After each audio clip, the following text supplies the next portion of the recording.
السلام علیکم ورحمۃ اللہ وبرکاتہ۔ محترم سامعین اکرام، جیسے کہ آپ لوگوں کو پتہ ہے کہ آسمانی کتب کل 4 کتابیں ہیں، یعنی آسمان سے نازل کردہ 4 الہامی کتب ہیں جو کہ اللہ رب العالمین نے مختلف پیغمبروں پر نازل کیا۔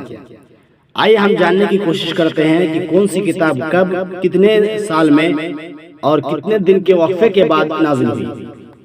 امام ابو زرع دمشقی رحمہ اللہ فرماتے ہیں کہ مجھے خبر دی گئی کہ تورات موسیٰ علیہ السلام پر 6 رمضان المبارک کو نازل ہوئی۔ زبور داؤد علیہ السلام پر 12 رمضان المبارک کو نازل ہوئی۔ یہ کتاب تورات کے 442 برس بعد نازل ہوئی۔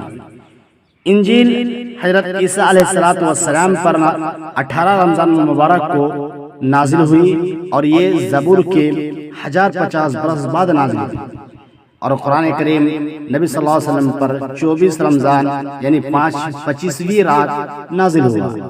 امام ابن جریج نے ذکر فرمایا ہے کہ جب عیسیٰ علیہ السلام پر انجیل نازل ہوئی تو آپ کی عمر 30 برس تھی، اور 3 سال بعد 33 برس کی عمر میں آپ کو آسمان پر اٹھا لیا گیا۔ تو میرے بھائی اور دوستو، آپ نے دیکھا کہ کون سی کتاب کم نازل ہوئی۔ شکراً، جزاکم اللہ خیر۔ السلام علیکم ورحمۃ اللہ وبرکاتہ۔